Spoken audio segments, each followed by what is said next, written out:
जी अस्सलाम वालेकुम। यासीन आपके साथ हाजिर है मॉर्निंग ब्रीफिंग में। आज इस हफ्ते का दूसरा वर्किंग डे है, ट्यूसडे, और डेट है आज 24 मार्च। कल रात से हमारे पास डिफरेंट खबरें आ रही थी कि अमेरिका के सेंट्रल बैंक की तरफ से डिफरेंट इनिशिएटिव लिए जाएंगे, इकोनॉमिक पैकेज का ऐलान किया जाएगा और खास तौर पर $2 ट्रिलियन के इकोनॉमिक स्टिम्युलस पैकेज की बातें हो रही थीं। लेकिन इन तमाम $2 ट्रिलियन के पैकेज को अनाउंस करने के लिए जरूरी था कि सेनेट से वो बिल पास होता। लेकिन लेट नाइट हमें यह खबर मिली कि जनाब $2 ट्रिलियन यानी $2 खरब के इकोनॉमिक पैकेज को सेनेट ने डिक्लाइन कर दिया, मना कर दिया और रिजेक्ट कर दिया। लेकिन इसके बावजूद हमारे पास अर्लियर ये खबर आई थी कि डिफरेंट सेंट्रल बैंक्स, खासतौर पे अमेरिका के सेंट्रल बैंक ने यह ऐलान किया था कि वो डिफरेंट पैकेजेस का ऐलान कर रहे हैं, और एक जिसको हमने बजूका पैकेज कहा, और बहुत ज्यादा इसकी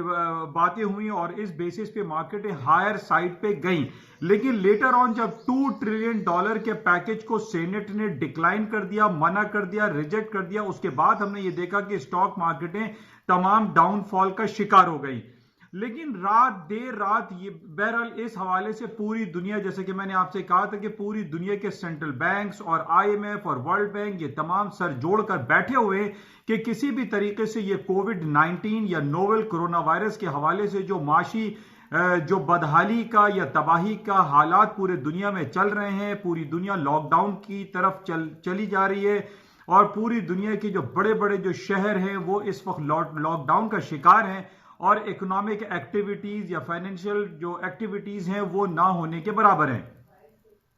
लेकिन यूरोपियन सेंट्रल बैंक और अमेरिकन सेंट्रल बैंक या फेडरल रिजर्व बैंक या यूके के बैंक ये मुख्तलिफ पैकेजेस अनाउंस करते चले आ रहे हैं, जिसमें अमेरिका और डिफरेंट सेंट्रल बैंक्स के इंटरेस्ट रेट कट होने के हवाले से खबरें हमारे सामने हैं कि पिछले दिनों अमेरिका ने तकरीबन 1.5% इंटरेस्ट रेट डिक्लाइन किया, यूरोपियन सेंट्रल बैंक ने क्वांटिटेटिव ईजिंग अनाउंस किया, जबकि आपका जो यूके का बैंक है, बरतानिया का बैंक, उसने 50 basis point interest rate cut किया। बहरहाल ये तमाम बैंक्स इस कोशिश में लगे हुए हैं कि जो billions and trillions of dollar का लॉसेस इस लॉकडाउन की वजह से या कोरोना वायरस के बेसिस पे हो रहा है, इसको किसी भी तरीके से किसी भी सूरत में बेहतर किया जाए। तो लेटर ऑन हमें लेट नाइट ये खबर हमारे पास आई कि अमेरिका के सेंट्रल बैंक्स ने दोबारा ये अनाउंस किया है कि वो किसी भी हद तक, यानी जितनी भी सरमायाकार हैं उनकी सहूलत के अकॉर्डिंगली वो पैकेजेस अनाउंस करेंगे और उनको सहूलियात देंगे। लेकिन दूसरी तरफ हमारे पास ये खबर अभी तक पेंडिंग में है। अमेरिका में ये केस या ये जो $2 ट्रिलियन या $2 खरब का जो केस है ये अभी पेंडिंग में है। कांग्रेस में ये इसकी बातें हो रही हैं और इसके इस सिलसिले में हो सकता है कि आज रात या एक दो दिन में $2 ट्रिलियन के इकोनॉमिक पैकेज का अनाउंसमेंट हो जाए, जिसकी वजह से इकोनॉमिक सिचुएशन मजीद बेहतर हो सकती है। वो तमाम हालात जो पिछले एक महीने से हम देख रहे हैं कि पूरी दुनिया की स्टॉक मार्केटें रटल डाउन हो गई हैं, गिरती चली जा रही हैं, उनको कुछ ना कुछ सहारा मिलेगा। $2 trillion is a big amount of money और इस बेसिस पे स्टॉक मार्केटें माइट पॉसिबल उन तमाम लेवल्स को दोबारा से छू सकें जो कि हमने डेढ़ दो महीने पहले हम ये देखते रहे कि अमेरिका और पूरी दुनिया की स्टॉक मार्केटें तारीख की बुलंदियों को छूती रहीं। बहरहाल इस $2 ट्रिलियन के पैकेज को, जो कि अनाउंसमेंट किसी भी वक्त हो सकता है कि 1.5 ट्रिलियन डॉलर अनाउंसमेंट हो जाए या इस $2 ट्रिलियन में कुछ कमी वाकई होने के बाद इसको एक कानूनी हैसियत हासिल हो जाए। बहरहाल इसको हमें क्लोजली वॉच में रखना है। अच्छा, जहां तक कोरोना वायरस के हवाले से जो बातें चल रही हैं वो अभी तक उसका सिलसिला बरकरार है। तकरीबन 15,000 लोग इससे मारे जा चुके हैं और 3.5 लाख लोगों का केसेस ये रजिस्टर्ड हुए हैं। बहरहाल इस हवाले से अभी तक सिलसिला जारी है और ये कमेंट्स आना चाइना की तरफ से कि वहां पर कोरोना वायरस या कोविड-19 के केसेस खत्म हो गए, ये कुछ कहना कबल अज वक्त होगा, क्योंकि इटली और चाइना ये दो ममालिक थे जहां से ये सिलसिला शुरू हुआ और चाइना जो कि तकरीबन 1.5 अरब की आबादी है, 1.75 बिलियंस की वहां पर आबादी है, वहां पर यह कहना कि कोविड-19 कोरोना वायरस खत्म हो गया है, ये कबल अज वक्त होगा। लेकिन आज जो सूरत हाल पूरी दुनिया की स्टॉक मार्केट की है वो ये दिखाई दे रही है कि न सिर्फ स्टॉक मार्केटों में 3 से 4% की तेजी आई है, बल्कि हम ये देख रहे हैं कि गोल्ड, सिल्वर, क्रूड ऑयल की मार्केटें हाईएस्ट लेवल पे, हायर लेवल पे जा रही हैं। तकरीबन 1.5-2 महीने का मार्केटों ने हाई कर दिया है। गोल्ड 1603 तक चला गया है, जो कि हमने रिसेंटली इसका लो देखा था 1451 का। और 1451 के लो के करीब मैंने आपसे ये जिक्र भी किया था कि 1440 is a very important supporting level था। इसके नीचे के स्टॉप्स लगा के बाइंग अपॉर्चुनिटीज की जा सकती है। लेकिन बहुत सारे लोगों में फियर फैक्टर बहुत ज्यादा था। इस कोरोना वायरस की वजह से पूरी दुनिया की स्टॉक मार्केटें बंद हो गई, कई लिमिट डाउन चल रहे हैं, लॉकडाउन जैसी सिचुएशन चल रही थी, जिसकी वजह से फियर फैक्टर बहुत ज्यादा था कि 1440 का लेवल भी गोल्ड का टूट जाएगा, लेकिन ऐसा ना हुआ।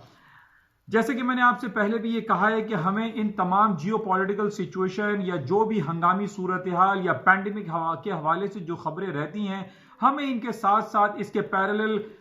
जो टेक्निकल चार्ट्स हैं उनको जरूर मलहूज़े खातिर रखना चाहिए। और यही कुछ हुआ कि 1440 का लेवल ब्रेक नहीं हुआ और गोल्ड की कीमतें खातिर खा इजाफे के साथ आज 1603 का हाई कर गई। और उसके साथ साथ पैरेलल हमने देखा सिल्वर की मार्केटें भी हायर साइड पे हैं, 1406 का इसने हाई कर दिया है, तो मार्केटें हायर साइड पे हैं। उस हायर साइड की वजह सिर्फ दिखाई दे रही है कि कल फेडरल रिजर्व बैंक की तरफ से और अमेरिका और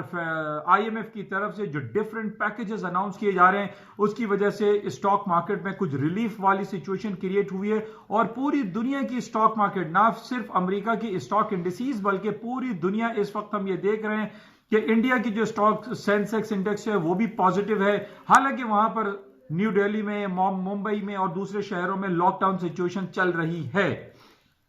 लेकिन इस इकोनॉमिक पैकेज के अनाउंसमेंट की वजह से आज हम ये देख रहे हैं कि पूरी दुनिया की स्टॉक मार्केटों में तेजी का रुझान वापस आया है। बहरहाल $2 ट्रिलियन के हवाले से जो सिलसिला है वो अगर आज अनाउंस हो जाता है या 1-2 दिन में अनाउंसमेंट उसकी हो जाती है, तो ये भी बहुत पॉजिटिव इंजेक्शन होगा इकोनॉमी में और हालात काफी बेहतर हो सकते हैं।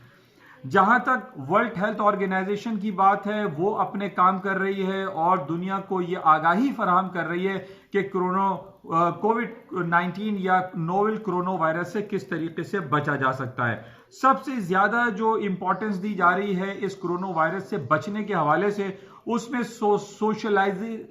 जो सोशल गैदरिंग्स हैं उनको खत्म करने के हवाले से बहुत ज्यादा बातें की जा रही हैं कि हम ज्यादा से ज्यादा अपनी सोशल गैदरिंग को डिक्लाइन कर दें। और इसी वजह से इस जो पूरी दुनिया में अक्रॉस दी बोर्ड हम ये देख रहे हैं कि जो लॉकडाउन वाली सिचुएशन है वो इसी वजह से है कि इसको खत्म किया जाए, सोशल गैदरिंग को खत्म किया जाए। अच्छा, इसके साथ ही जो हमारे पास खबर आ रही है, खासतौर पे जैसे मैंने पहले भी आपसे कहा था कि जुलाई और अगस्त ये 2 महीने इतने इंपॉर्टेंट है पूरी दुनिया के लिए। एक तरफ हम हज की सादत के हवाले से बात कर रहे हैं कि जुलाई और अगस्त में हज,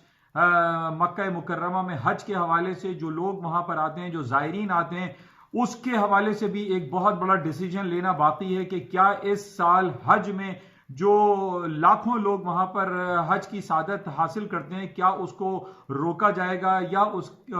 उसमें डिक्लाइन लेकर आया जाएगा या लोगों को कम से कम आने की दावत दी जाएगी।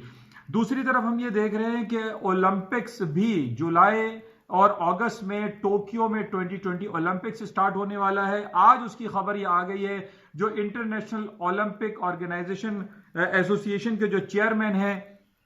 उन्होंने ये इशारा दिया है कि जनाब इस साल ओलंपिक नहीं कराए जाएंगे बल्कि उसको पोस्टपोन कर दिया जाएगा अगले साल तक के लिए। ये अभी कंफर्म रिपोर्ट नहीं है, लेकिन इसमें हमें इशारे मिल रहे हैं। काफी अरसे से ये खबर आ रही थी कि जुलाई अगस्त में टोक्यो में ओलंपिक्स नहीं करवाए जाएंगे। अब ये खबर ओलंपिक्स की तरफ से आ गई है कि ओलंपिक वाले ये कह रहे हैं कि सबसे पहले तो कनाडा और ऑस्ट्रेलिया ने अपने आप को विड्रॉ कर लिया था कि हम ओलंपिक में हिस्सा पार्टिसिपेट नहीं करेंगे, और अब यह खबर आती चली जा रही है कि ओलंपिक्स जुलाई अगस्त की बजाय अगले साल किसी डेट में मुनाकिद किए जाएंगे। अब इस हवाले से हमारे पास ये रिपोर्ट तो आ रही है कि ओलंपिक्स को जो है वो खत्म किया जा रहा है या उसको पोस्टपोन किया जा रहा है, लेकिन हज बैतुल्लाह शरीफ में जो हज की सादत लोग लेने के लिए जाते हैं, इसको चेक करना पड़ेगा कि सऊदी गवर्नमेंट इस हवाले से क्या अनाउंसमेंट करती है। बहरहाल इन तमाम हालात व वाकयात के हवाले से हम ये देख रहे हैं कि पूरी दुनिया सर जोड़ के बैठी हुई है, चाहे वो G7 हो, G20 हो, या वर्ल्ड बैंक हो, या यूनाइटेड नेशन हो, या यूरोपियन बैंक्स हो, या यूरोपियन जो यूनियन है, वो तमाम के तमाम इस कोशिश में लगे हुए हैं कि इस कोरोना वायरस कोविड-19 को खत्म किया जाए और जो माशी बदहाली की तरफ पूरी दुनिया चलती चली जा रही है उसको जल्द अज जल्द रोका जाए या खत्म किया जाए। इसी हवाले से पूरी दुनिया के सेंट्रल बैंक कुछ ना कुछ इस हवाले से इकदाम कर रहे हैं और आज इसी वजह से हम ये देख रहे हैं कि पूरी दुनिया की स्टॉक मार्केटों में एक पॉजिटिविटी आई है।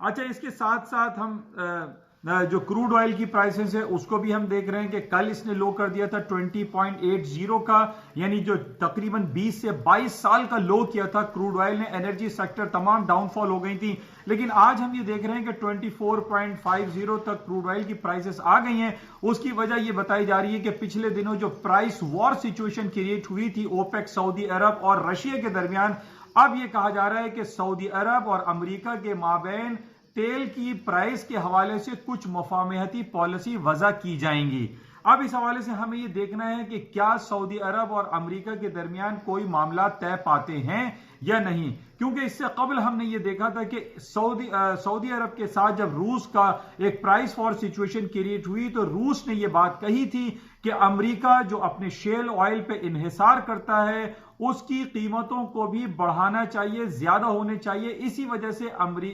सऊदी अरब ने जब ये कहा कि 1.5 मिलियन बैरल पर डे के हिसाब से वो कटौती करेगा, प्रोडक्शन को काटेगा, लेकिन रशिया ने इस बात से इनकार किया था। रशिया का कहना यह था, उसका मौक़िफ़ था कि जब तक अमेरिका इस पेज पर नहीं आएगा, अमेरिका अपनी प्रोडक्शन को कट नहीं करेगा, हम अपनी प्रोडक्शन को कट नहीं करेंगे, बल्कि मार्केट में तेल की सप्लाई को जारी रखेंगे। और इसी वजह से हमने देखा कि तकरीबन 22 साल के लोएस्ट लेवल पर क्रूड ऑयल की मार्केट आ गई। लेकिन अब यह खबर आना कि अमेरिका और सऊदी अरब के दरमियान कुछ मामला तय पाएंगे, इस वजह से आज हम ये देख रहे हैं कि क्रूड ऑयल की प्राइसेस इस बेस पे भी ऊपर जा रही हैं। और जिस तरीके से $2 ट्रिलियन या जो सेंट्रल बैंक्स की तरफ से जो माशी पॉलिसी जो पॉइंट्स डिफाइन किए गए, इस बेसिस भी हम ये देख रहे हैं कि आज एक पॉजिटिविटी आई है। पूरी दुनिया की स्टॉक मार्केटों में तेजी है, तेजी के साथ साथ क्रूड ऑयल की मार्केटों में भी तेजी दिखाई दे रही है और इसके साथ साथ गोल्ड की और चांदी की कीमतों में भी खातिर खा इजाफा हुआ है। बहरहाल ये कुछ खबरें हैं। और लेकिन अब जैसे कि मैंने आपसे कहा कि ये तकरीबन ये इस महीने के आखिरी दिन चल रहे हैं और अगले हफ्ते हमारे पास 1 अप्रैल शुरू हो जाएगा और 1 अप्रैल वो क्वार्टर शुरू होगा जिसमें एक बहुत नेगेटिविटी हमें जो है इंडिकेशन मिल रही है। जिस तरीके से जनवरी, फरवरी और ये मार्च का महीना खत्म हो रहा है, पहला क्वार्टर खत्म हो रहा है और इस पूरे पहले क्वार्टर में इस कोरोना वायरस के हवाले से पूरी दुनिया की स्टॉक मार्केटें रेटल डाउन हो गई थी, गिर गई थी। जितनी भी बड़ी बड़ी कंपनीज थे उनकी शेयर्स डिक्लाइन कर गए थे। पूरी दुनिया में लॉकडाउन सिचुएशन रही है। इस वजह से 1 अप्रैल अगले नेक्स्ट वीक से जो महीना शुरू होगा, जो क्वार्टर शुरू होगा, उसमें हमारे पास ये बड़ी नेगेटिव इंडिकेशंस आ रही हैं कि जितनी बड़ी बड़ी कंपनीज अपने रिजल्ट अनाउंस करेंगी फर्स्ट क्वार्टर के, वो बहुत ज्यादा डिक्लाइन भयानक किस्म के होंगे, जिसके बेसिस पे स्टॉक मार्केटें दोबारा डाउन हो सकती हैं। लेकिन दूसरी तरफ हमारे पास जो पूरी दुनिया के सेंट्रल बैंक्स और IMF और वर्ल्ड बैंक सर जोड़कर बैठे हुए, इस बेस पे ये भी कहा जा सकता है कि हो सकता है कि इंडिविजुअल कंपनीज के जो रिजल्ट्स खराब आए लेकिन वो उसको कवर कर लेंगे जो सेंट्रल बैंक्स अपनी पॉलिसीज को अनाउंस कर रहे हैं। अच्छा, इस हवाले से बड़ी खुशाइन बात है कि जनाब पहली बार हमने ये सुना है कि डोनाल्ड ट्रंप साहब ने फेडरल रिजर्व बैंक के चेयरमैन मिस्टर जेरेमी पावेल की तारीफें की हैं। हम पिछले कई महीनों से, कई 1.5-2 साल से ये सुन रहे थे कि जनाब ट्रंप साहब बहुत नाला हैं, नाराज हैं और वो गुस्से का इजहार करते हैं कि जनाब American central bank mister Jeremy Powell को चाहिए कि वो ड्रेस्टिकली इंटरेस्ट रेट को कट डाउन करें। यानी जब इसका इंटरेस्ट रेट अमेरिका का 2.5% था, उस वक्त से ट्रंप साहब डिक्टेट करते चले आ रहे हैं और इंटरवीन कर रहे हैं सेंट्रल बैंक के काम में, जिसको हम जानते हैं कि एक ऑटोनमस बॉडी है और यूएस के जो प्रेसिडेंट हैं उनकी मदाखलत एक मुनासिब अंदाज नहीं। लेकिन कल की खबर यह आई है कि ट्रंप साहब ने जेरेमी पावेल को बहुत थैंक्स कहा है और शुक्रिया अदा किया है कि उन्होंने 1.5% इंटरेस्ट रेट डिक्लाइन किया है, और इसके अलावा जो इनिशिएटिव्स वो ले रहे हैं इकोनॉमी को बूम करने के लिए वो काबिले तारीफ है। इस हवाले से बहुत अच्छी हमारे पास खबरें आई हैं, और इसका रिजल्ट आज हम ये देख रहे हैं कि स्टॉक मार्केटें पॉजिटिव की तरफ हैं। अच्छा, इसके साथ करेंसी मार्केट की हम बात कर लेते हैं। स्टर्लिंग की और यूरो की मार्केटें आज हायर साइड पे हैं। जैसा कि कल 2-3 दिन से मैं आपसे ये बयान कर रहा था कि यूएस डॉलर इंडेक्स का टेक्निकल चार्ट जो है 103.80 बहुत इंपॉर्टेंट रेजिस्टेंस लेवल था, और आज कुछ यही हो रहा है कि डॉलर इंडेक्स की मार्केटें डाउन हो रही हैं, अपने टेक्निकल डबल टॉप या अपने रेजिस्टेंस को उसने होल्ड किया है और मार्केटें डाउन साइड पर आ रही हैं, और तमाम करेंसीज हायर साइड पे जाना शुरू कर रही हैं वर्सेस यूएस डॉलर। तो टेक्निकल लेवल, यानी 2 टेक्निकल लेवल की मैंने आपसे बात की कि गोल्ड का 1440 बड़ा इंपॉर्टेंट था, वहां से मार्केट तकरीबन 150 पॉइंट $150 मार्केट वहां से ऊपर आ चुकी है। बिल्कुल इसी तरीके से आप जाके टेक्निकल ग्राफ डॉलर इंडेक्स को जाके देखिए, उसने 108.80 के टॉप बनाए थे और वहां से मार्केट डिक्लाइन कर रही है, और उसके वाइस वर्सा अगेंस्ट में हम ये देख रहे हैं कि करेंसी मार्केट हायर साइड पे जा रही है। और अभी जिस तरीके से पूरी दुनिया जो है वो कोशिशें कर रही है कि मुआशी हालात को बेहतर किया जा सके, इस बेसिस पे हम ये कह सकते हैं कि करेंसी मार्केट में दोबारा से वापसी हायर साइड पे शुरू होगी। इंशाल्लाह राब्ते में रहेंगे, और आज शाम में देखेंगे कि और मजीद क्या खबरें रहती हैं, और अमेरिका में जो $2 ट्रिलियन के हवाले से जो एक अनाउंसमेंट पेंडिंग है, क्या इसमें कोई पेशरफ्त होती है या नहीं, इसको हम क्लोजली वॉच करेंगे। इंशाल्लाह राब्ते में रहेंगे। जाते हुए मैं आपसे ये जरूर कहूंगा कि इस YouTube चैनल को, जिसका नाम N I on market by Yaseen है, इसको प्लीज सब्सक्राइब कीजिए, शेयर कीजिए, लाइक कीजिए। फेसबुक पर भी इसका पेज है N I on market by Yaseen, उसको भी आप लाइक करें। Thank you.